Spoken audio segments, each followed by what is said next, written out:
عورتیں عاملوں کے پیچھے بھاگی پھرتی ہیں، بیویوں کے پیچھے بھاگی پھرتی ہیں، دھاگے پڑواتی ہیں، پتہ نہیں کیا کچھ کرواتی ہیں، جادو کرواتی رہتی ہیں، تعویذ لکھواتی رہتی ہیں. ان ساری چیزوں سے آپ کی جان چھوٹ جائے گی اگر آپ اس دعا کا اہتمام کریں، کثرت سے مانگیں. اس دعا کو کثرت سے مانگیں، اللہ تعالیٰ آپ کے گھر کے تمام مسائل کو حل کر دے گا.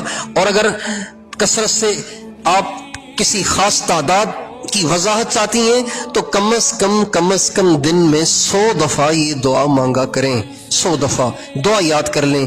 اللہم انی اسألک العفو والعافیت فی دینی و دنیای و اہلی و مالی. بس یہ دعا یہاں تک ہے. یہ دعا یاد کر لیں 100 دفعہ.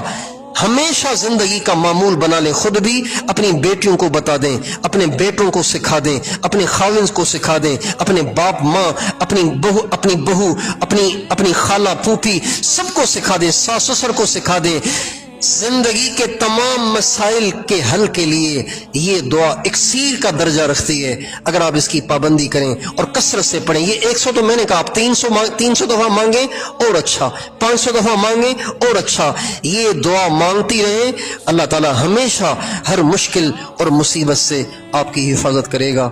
میری دعا ہے اللہ تعالیٰ آپ سب کا آنا بیٹھنا کہنا سننا قبول فرمائے.